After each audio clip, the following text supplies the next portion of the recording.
this is Bottomless Commentary with another video review. And today we're going to be taking a look at the new Masters of the Universe Classics Griffin. Now this isn't a Peter Griffin, a Stewie Griffin, Meg Griffin, or anything like that. This is Beastman's Griffin. And as you can see, you've got the big old white mailing box, which is actually really big. I'm going to come around here to the back. I'm actually going to be very careful opening this. Or I'm going to try to be. There we go. Alright.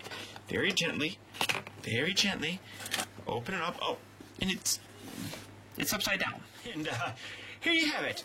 The evil flying beasts, which, now that I got it opened up here, that's a lot cooler than I thought it was going to be. The biggest problem that I'm going to have with this guy is I no longer have a Beastman.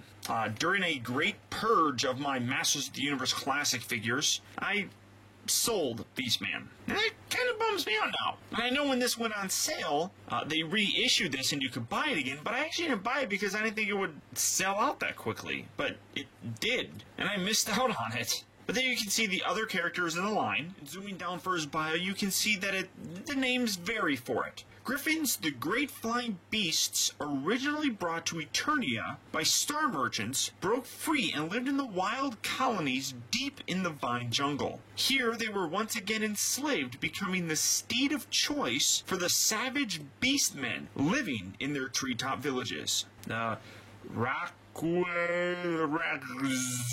beastman serving Skeletor from Snake Mountain often calls upon several griffins to carry him and his masters into battle. During the second Ultimate Battleground, several hundred griffins were commanded to attack Grayskull Tower, hoping to weaken the Master's defense perimeter. Soaring high above Eternia, griffins bring terror to those below. And one thing that I'm noticing, his beak looks crooked.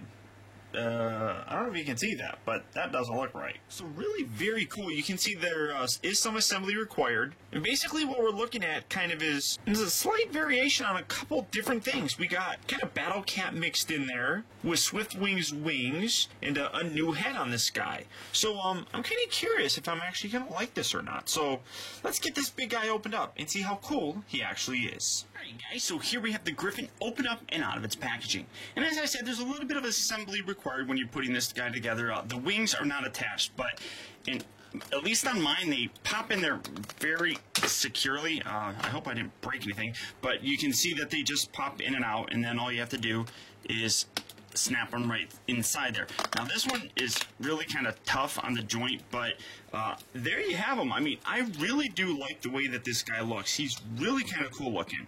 Now, right off the bat, though, I do have to tell you that there are a lot of quality control problems already being reported with this guy. There are some people that are reporting that his arms are not attached at all inside the packaging, and you can see him kind of floating around there. There's other reports that say that it looks like the paint wasn't even dry on this guy when they put him in the package, and that there's actually a lot of kind of scuff marks on him, or rather on the inside of the package. And in fact, you can kind of sort of see that there's brown paint scuffs right here on the front that I didn't notice initially at first because the actual figure's inside there.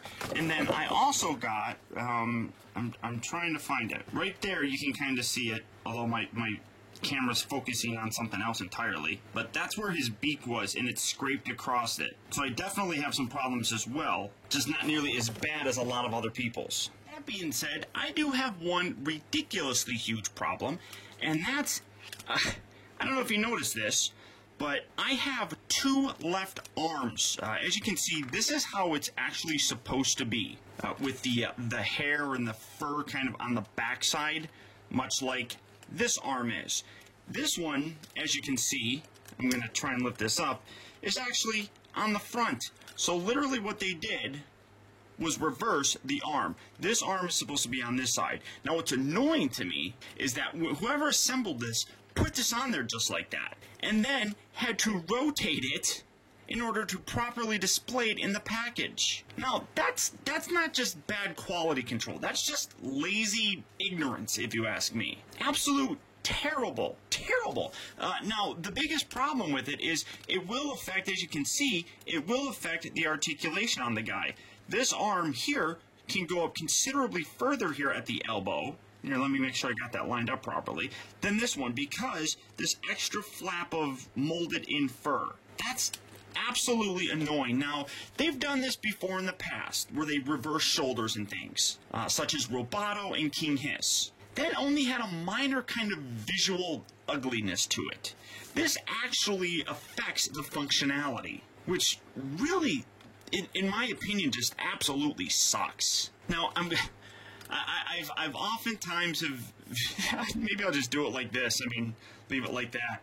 I've oftentimes complained about Matty Collector and things like that, and a lot of quality issues that I've had with things have really kind of ruined my reviews. I really don't want to let that affect this, so I'm trying to stay a whole lot more positive. This absolutely does suck, and so far, no other people are really reporting this as a particular problem. So I'm going to contact Matty Collector, and hopefully I'll get this resolved. And if you actually follow me on my other channel, The Botomist, I'll post a vlog update or something if I ever get a replacement to this or something like that. But ignoring that, I want to try and go along and give a more in-depth video review just of this guy. Now, as you can see, these wings really kind of get in the way of a lot of stuff. They're very cool, and he's very big.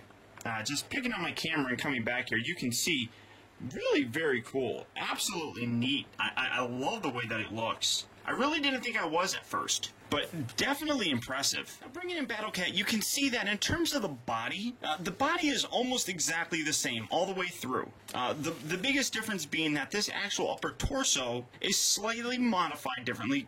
It's got these holes in there so that you can put in these big giant wings. And then obviously the head is completely different. And then actually upon further inspection here, this entire joint, all of this right here, and actually, yeah, this entire joint here, all this right here, this is all new as well, because as you can see, Battle Cat does not have this big giant crest thing on the top like he does. So he does, oh, and then he's got different feet here in the back, and he also has a different tail. So, very cool. Now, these wings, like I said, do kind of get in the way of showing things off, so I'm just gonna rip those things out, and you can see, like I said, well, maybe this torso bit here. I'm trying to see what's actually different. This bit right here is different. This is all different. I do believe these legs are the same. These legs are the same. The feet are obviously different. So it's reusing some parts, but also using some new ones as well. Now, one of the biggest problems is a lot of people have kind of complained about this. This is very loose on here. That doesn't stay up very well. It's not all that tight at all, and that really does kind of suck. And there's no, I mean, you can kind of tuck it underneath here, I guess, but this fur down here seems to kind of hamper it and get it in the way, so, or something does, I don't know, but I mean, it doesn't really securely fit on there very well. So that's definitely a downside. You can see that his beak does kind of go on there crooked. Now you can take it and you can kind of stretch it over like that, and you can kind of sort of line it back up. I don't know if I'm going to end up breaking it by doing this, but really cool. I love the detail in there. You got the ridges on the top of the roof as well, and that's just an absolutely awesome, very gorgeous face sculpt on there. That is so very wicked. I love these big giant feathers. You got some nice feather detail actually on here as well. Very cool detail. I love the extra eyes. So awesome looking. And then these wings, very eagle looking. So very cool. Now, like I said, this one here, this ratchet here on this side, very, very tight. Very unfortunate that it's that tight, but it just pegs in there just like so. And then this one is much easier. They stay pegged in very nicely, so they're not flopping out. I know some people had that problem with Swiftwind, so I'm very happy to see that that's kind of fixed on here, well, at least on this copy that I have. But one problem that people are having a complaint with is keeping this up, and then the feet of Beastman. I don't have Beastman anymore, but here's a beast himself, Stinkor. As you can see, he sits on there fairly well, but again, because of how loose this is, you might have problems with him actually staying on there. You might want to try and topple over to one side. And then it's kind of annoying the way his feet are, or with the wings. I mean, they kind of sort of get in the way there. It's not too terribly bad, I don't think, but I mean, your mileage may vary, I suppose. There you see him with actually somebody riding on him. Overall, I really think that the Griffin is a very nice beast to have added to the collection. It really kind of fact that mine has 2 left arms. I do actually highly recommend this guy, including the extra left arm. But I really do think that this guy is absolutely gorgeous and worth being in your display. If not having a couple of these to display. I really do think it looks that good. Now, the Griffin was part of the 2012 Club Eternia subscription. So if you have that, you got this shipped out to you, no problems.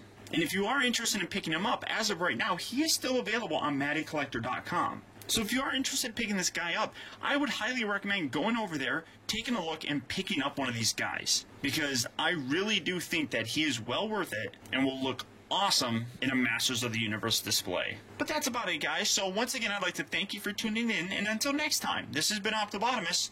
I'll talk to you later.